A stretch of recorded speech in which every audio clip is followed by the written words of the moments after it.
today I would like to give you some information about our lovely speaker, Nicole.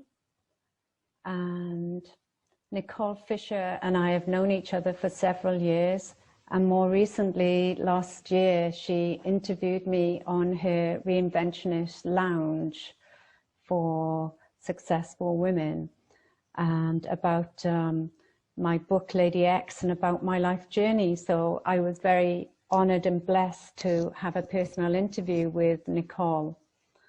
And Nicole, as you all know, has been the CEO of the Reinventionist Woman Success Academy. And she's passionate about empowering women and entrepreneurs on their journey to success and business, and also in their personal lives. She has worked with clients for many years to utilizing her expertise as a top #1 corporate marketing executive, working for leading and innovative international organizations, and one of which went IPO, and applies her appreciation of women entrepreneurship, which she has gained in a high-level marketing position at a billion-dollar company, delivering marketing campaigns to over 27 million consumers. So today we are very blessed and honored to have Nicole here with us today. So as you all know, she's going to talk us through her steps that was in the Brains article, which is also a great honor to be in this article as well, to be one of the authors on such a highly esteemed magazine. And her little note is, find your passion, become the iconic version of you, and build a profitable business that you love. So everything we do is about love, because love is the key to success in all areas of our life. So for the people who have just joined us, I'm going to be asking Nicole some questions. And if you have any thoughts or questions, write them down. And at the end of my interview with Nicole, you can all open up the floor and ask us some questions. So without further ado, please welcome Nicole. Thank you so much, Beverly. You made me sound like so big. Thank you very much. And I'm so glad to be here. I really am honored. I am honored. I'm the one who is honored to be interviewed by you. And so glad to be sharing, hopefully, something that inspires all of your wonderful women that are in your Be Here Now movement, I have to say. And it's so lovely that it's also a global movement. And just, casually sharing about this topic, the 7 keys to reinvent your life and your business. So yeah, thank you so much for having me. Thank you, Nicole. You're very humble. So, without further ado, my first question to you is, many women are ready for a shift in their lives, being more aligned with a professional pursuit that is on purpose whilst or starting their own business. Can you share with us what got you started on your journey to your own, as you call it, reinvention? I think when all of this started to happen inside of me, this questioning, and it wasn't the first time, as you have a look, my background was in corporate, and I worked for really, really exciting companies, be it in Europe or later also in South Africa. And I always enjoyed that a lot because I could work a lot on my own. I had my own national marketing teams, and I could already there create my own little family spirit. And because we were all women, I could just, introduce the topics that I think you and I also share to my work within my little division. Then I moved countries again and started something new for various reasons, some of which were also personal. But after a while of running my own little boutique consulting company where I consulted with companies and help them to grow and scale their business, I felt uninspired. And I actually felt that I was just, going through the motions, and I didn't really feel I was living something that we would call a purpose. It was nice work. I enjoyed it. I was successful at it. There were also struggles in entrepreneurship, but I just felt there had to be something more. And I think I was also approaching the 45 years of age and plus. And maybe also because on the personal side, there have been so many shifts. So I started questioning everything. And I turned it all around because I wanted to arrive at something that was more meaningful, where I really made a bigger difference to the world, however big or small. I had no idea what I was embarking on that journey. And I engaged with a life coach. And she really, this was a very powerful experience for me. And I really started to understand what coaching means and how much more there was inside of me that was just longing to come out. And so this is how it all started. Cool. So what is a good starting place then for all of us here on this call today to start our reinvention? As I just mentioned, you've written an article on the topic in Brains magazine talking about the 7 steps to reinvent your life and business. So could you please tell us more about that? With pleasure. That's such a wonderful question. So in my journey, I had to obviously get to something deeper, like as in, my why or my zone of genius. And these are, I think, 2 very nice starting points that we can all start with. What is really, I call it my zone of genius. And I think, many people speak to that topic. But what is something that I love doing that lights me up from the inside? And in the best of cases, connected to a little bit of a why. And when I started going through my own search, I also did a wonderful assessment on finding out about my own strength. And I also have shared the link with you. So maybe that is something that you can share with your wonderful ladies in your group. It was literally a strength assessment, but it was quite profound. So I found out that I actually love to learn and I love to lead. And it made perfect sense to me because I know how much I'm about absorbing information. So if you remember the caveman, I'm like the absorbing information kind of girl. And I wanted to do something with it. So I thought, well, I've got this background in marketing. I've worked internationally. I actually coached teams, my team members, but I didn't know that I was a coach, and I did it very intuitively. So I thought, there is something in this. What if I can bring all those elements together? My zone of genius, learning and leading, and then using my skills in business, marketing, everything around coaching. And this is how this Reinventionist Woman Success Academy idea started. So, which is basically an online learning place. So to put this all into one sequence, I think remembering where your strengths are, and all of us, we do have strength, but often we're not aware of them. And we're not giving ourselves credit that we have this amazing gift, ability, knowledge to share. And then really connect this with your deeper why. What is it that you want to do in the world that maybe extends beyond your own, just extends beyond yourself, your own small sphere of influence? Maybe there's something more you want to do. And I asked myself these questions and came up with answers that meant something to me personally. Thank you. I just noticed Kim shared the link for everybody to your article, but for those who are on our mailing list and Facebook, they've already seen them.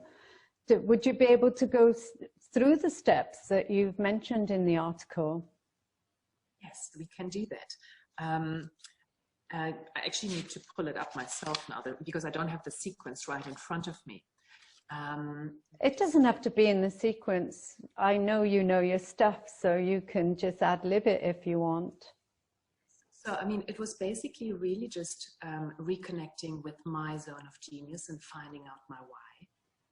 And then I also asked myself, how can I not turn this? Because for me, this was important to turn this into something that could become a business. Because obviously I didn't want to do this as a hobby. And so I engaged with my own coaches to help me basically create a whole sequence from knowing my why and my strength, stepping into my zone of genius, and then building a business that I'm passionate about. And I think that was basically the sequence for me that really gave me my purpose back. Oh, fantastic. Because as I keep saying to everyone, we're here to lead a happy, purposeful, meaningful life. But so many people from our interview a long time ago, you know, we both agreed that a lot of people are lost. And especially now with COVID, you know, a lot of people, they could have personal loss, loss of jobs, loss of loved ones, loss of income. There's so much poverty in the world, you know, and the list goes on. So many women as well are ready to start doing something that they're truly passionate about and maybe looking to start their own business. And I know you, Nicole, have a very interesting view on how to monetize your passion in business. So maybe you could please tell us more about that. Because we all like to have money, don't we, ladies? Incredibly vital that we do something that we stand fully behind, that we are passionate about. But then I say, you need to also understand that if you are passionate about something, that doesn't necessarily mean that because you're passionate about it, the market is, or your target audience, or who you would like to speak to or sell your product to, or whatever it is that you're wanting to launch. So I really advise and suggest that it is the most, the fastest or the most promising path to success, that you have your passion, but you also need a plan. You need a plan and a strategy, and really also some, just look at it from a side of being a business owner. And because otherwise you will stay in your hobby zone. Yeah. If you want to create a business around your passion, which is absolutely possible, then I would strongly suggest to work with someone who can advise you and help you, and do some market research around it, whether there is actually a demand in the market for what you're wanting to offer. And if I can speak to that, we have this very, very new and exciting industry of coaching, and I call it the advice sharing industry, because so many of us have got something we know, and we could teach it. And I think that is an incredibly exciting opportunity to also start dabbling with entrepreneurship, and you know, take your knowledge that could be something that someone else doesn't know, because you may be underestimating yourself and you're saying, oh, well, that's easy. Someone else wouldn't. So here you have a need, and you have maybe a challenge in your market, or your market would perceive what you have to offer as something that would help them to overcome their challenge. And then you just start, you know, obviously you need to create a brand around this and define your niche. So there are all sorts of principles, business principles, that could help you to monetize your passion. Yes. Well, it was good that you mentioned a lot of people got hobbies, and that you need to make a plan and put it into action, because I know, even myself included, over the years, I'll get the best idea and I get really super excited, and I do all my market research, and then it's taking it to the next step. So, you know, a lot of people might think, oh, it's only a hobby, you know, it's not worth, I can't see it being a business. But, you know, when you look around the world at all the amazing things that have started as hobbies and become businesses. So what would you know, some people feel they're not good enough or not capable. You mentioned about coaches, and, you know, if people can't afford a coach, what would you say would be a way of getting them started and believing in themselves? Well, I'm not the specialist on that topic of believing in yourself. I can only speak from my personal experience. And I think all of us go through moments when we say, Am I doing the right thing? Can I really pull this off? And I think, excuse me, I think it's just also a way of, you are very passionate about self-love. And I think it's that self-compassion that we have to give ourselves. It's a journey. And we didn't come to this world knowing all these things, all the, you know, the business side of coaching, which I'm specializing on. No one knew about this, or, I mean, we're not trained at that.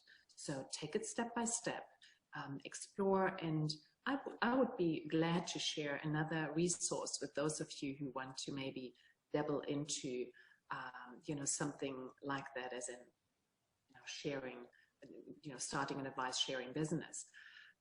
So I'm happy to do that. There are some questions that are asked, you know, think about who could be your ideal client? Would they be willing and able to invest in your services? So there are a couple of questions that one could go through to assess, is this really something that could work for me as a business? Because I'm passionate about it.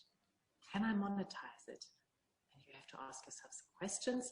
Is there a market for it? And there are ways and steps to do that. Oh, fantastic. So that's very kind and generous of you to start a group and offer people advice to share business questions and tips and things like that. So what is one piece of advice that you could share with us that could make all the difference to each and every woman on this call today who want to change their career or even their life for that matter? Well, for me personally, what turned my life around was engaging the services of a coach. At that time, a life coach, and I actually wanted to start out in that direction.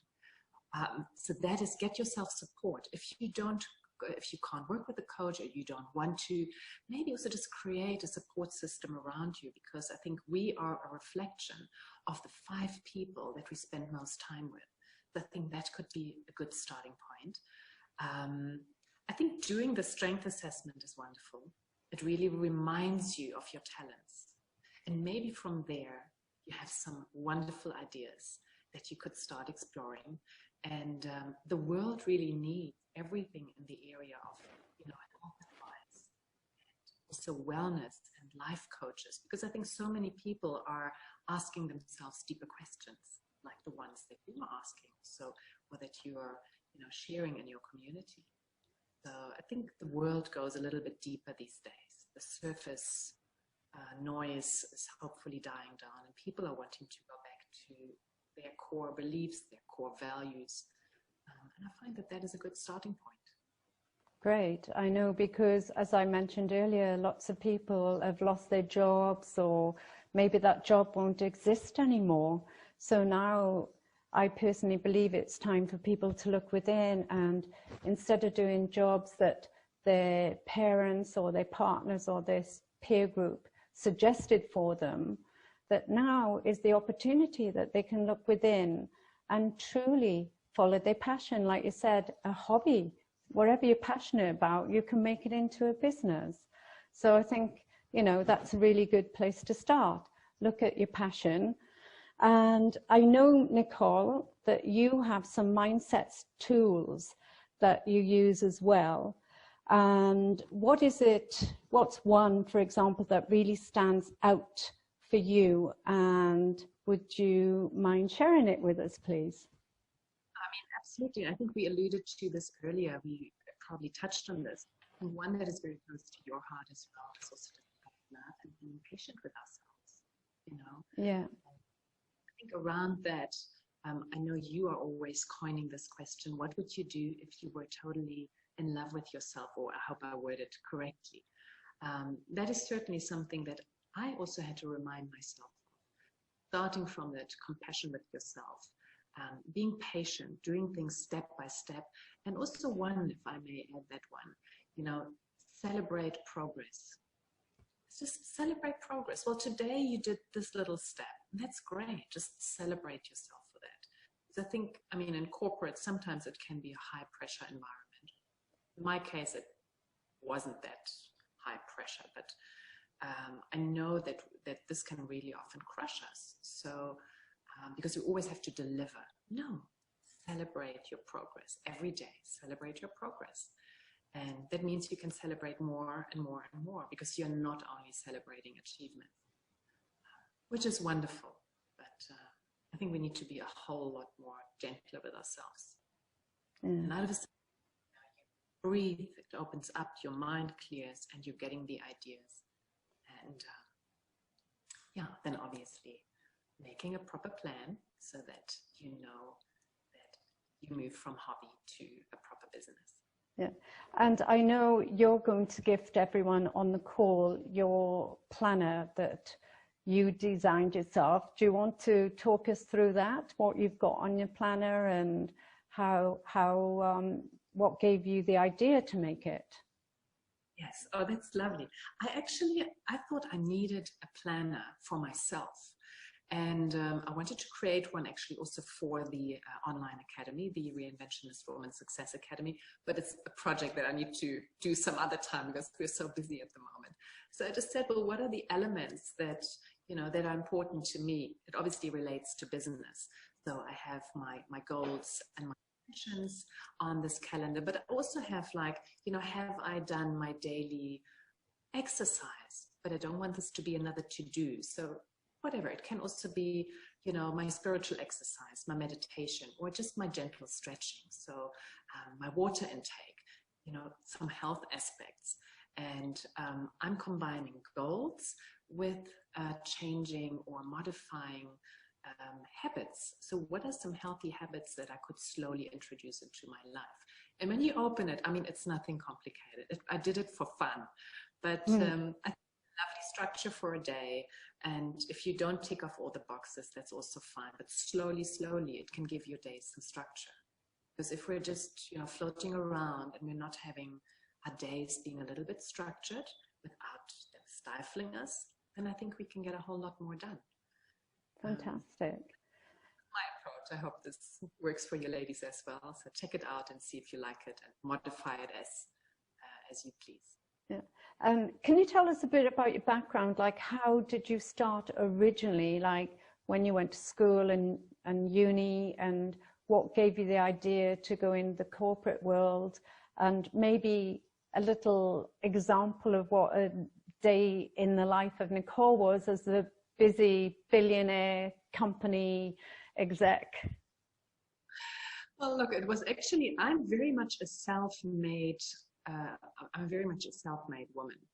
So when I started working for larger corporations and international companies, theoretically, I didn't have the acumen as in the university degrees, but I had other degrees, and I worked in my dad's business, which qualified me to join a company that then went IPO.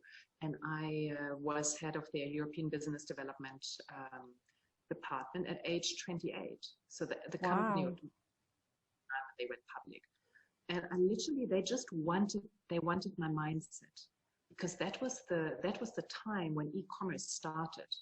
So no one, not even with 10 university degrees, you could have had knowledge about this industry. So I think they hired me more for this position because of maybe my lateral thinking or my attitude or my learning ability. And I literally was thrown into the deep end, and it was incredible. And then, you know, I immigrated to South Africa, and there I was headhunted by this then to become billion-dollar property company. And the CEO saw me in a presentation. And again, he liked my mindset. He liked how I presented things, how I analyzed things. So it was different skills than just presenting a CV. And he said, do you want to build this marketing department? I said, look, this is what I've done. This is what I haven't done. And he just gave it to me. And so I turned it around. So there was always reinvention. If I'm looking back now, I was constantly reinventing myself. New industries, new companies, new countries. So I seem to like reinvention. I was blessed because people really gave me an opportunity to grow into something and grow something. So they gave me the canvas, which was an incredible blessing. And I always had mentors who helped me along. And I was mostly self-taught, I have to say. Wow, that's incredible. It's good. Like, I know my niece on the call has got 2 degrees, and many people today, I think they get obsessed with, not obsessed, but peer pressure as well, that, you know, sometimes companies won't look at your CV unless you've got the degrees, but it's wonderful that you were able to be self-made and just go for it. So that was brilliant. To add, this was quite a while ago. So I think nowadays, and I was lucky to have CEOs who headhunted me who were very open-minded. I think I was also lucky, to be honest, because I met the right time. It's probably not a recipe. Okay. So I'm doing very well with her degrees and going, this is certainly going to be, you know, she's going to have amazing opportunities by having that. It was the .com era. So everyone was, you know, reinventing themselves or just getting opportunities. It was just that time. I don't know whether this is ever to be repeated, but I think at the moment, everything that's happening online, so many businesses and single female entrepreneurs are moving online. So I think there is a new opportunity for all of us women entrepreneurs, or to become women entrepreneurs or female entrepreneurs, to see whether there is a niche in this market that speaks to us and that we maybe want to build a business in. Not a fly-by-night, it's not get rich quick. So you have to put in the work, but it could be very exciting. It's great. So I know you're a go-getter, and I know your message would be, you know, just go for it and stop dilly-dallying and make the most of it. And so from South Africa, where did you go from there? Because you were born in Germany, and then I worked internationally. I worked was then based in Hamburg, but I worked internationally. Our offices was in the United States, and then all over Europe we had offices. And then love brought me to South Africa. Oh, fantastic. We like that.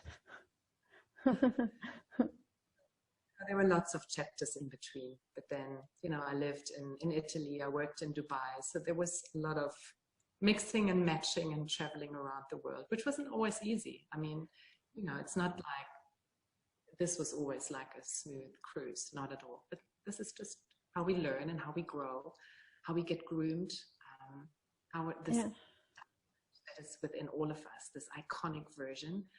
It's just slowly sizzled, you know, it slowly comes to the light. And I really think this is, all of us do have this opportunity. It's just getting back to self-love, knowing your strength and your whys, all these beautiful elements. Yeah, and I also say to people, you know, just because you've got a weakness doesn't mean to say it's a bad thing. A weakness could actually be a strength as well. And it's about knowing and recognizing and having your team support around it as well. But I know, because you've lived in different countries, and I know you've been in Monaco and France as well, and that's where our group is based, and nearly everyone there, I would have to say, is an expatriate. So you're living in a foreign country. So what would be your tips on cultures? Because I know it's very difficult working with the French culture, for example. You, in my opinion, I always say to people, you know, learn the way they work and operate, and then just accept it. Don't try and change anything, because they're not going to change. So you've lived and worked in a few countries. So what would be your advice to us that are living in foreign countries? Well, I think, you know, I mean, South Africa is very much the British culture, and I felt I fitted in very well because I was an open-minded kind of person. So I didn't have to really change them. I felt very welcome because South Africans are very warm and open-minded. And so that for me was refreshing, because maybe that doesn't come from my heritage, but from my personality. But then when I lived in Dubai, I just tried, I didn't live, I worked in Dubai. When I just try to understand, as you say, just to try to understand where they were coming from and being respectful. Now, maybe Dubai is yet another slightly different angle because there we have a Muslim culture. But I would agree with you. It's just, you can't change people who are coming from certain value systems or habits, and maybe just embrace what you can learn from that culture. I lived in Italy also for 4 years, so wow. I think, yeah. Whereabouts? Because Cindy is in Italy as well at the moment. She's American, living in Italy. Oh, Lake Como. Oh, very romantic place. So yeah, so I think, sometimes I was a bit impatient, or some things also, we are just human beings. I also struggled sometimes with, everything's going not fast enough. So, but I think it's just, fitting into the pace, and then where you can, where you need maybe a different support for yourself, well, then you connect with your expat community there as well, which I also did. So that you feel, okay, this is our normal, and then Italy maybe, okay, here they're a little bit different, so how can we mix the two? And I must say, all of these cultures have incredibly enriched me in retrospect. The Italians with their, just with their very much being in the moment, celebrating a piece of beautiful bread and tomato and wine, awesome. So often in retrospect, I had deeper learnings from that time, and just saying, wow, they've really got that figured out. In France, there are many things that we can probably speak to in terms of what France is offering in terms of the enjoyment, the beautiful food, and appreciation of things that maybe other cultures overlook. Fantastic. Don't really have to put it in one sentence. I don't really have a recipe other than just living it day by day and growing within that. And I think today that is a recipe for life. We take one day at a time, especially with these uncertain times. Like, how has COVID affected your business and your life? It has been, it's scary to say, this has literally given me an opportunity, and it has pushed me, because I wanted to do more live events. I had to rethink everything, and this was for me fantastic. So I'm mourning all the losses. I don't want to sound trivial, but for me, it has forced me to rethink everything, and what has come out now is a so much more bigger version of what I had planned initially. So. Oh. It's wonderful to hear a success story. I just want to say thank you to Nicole for her wonderful presentation.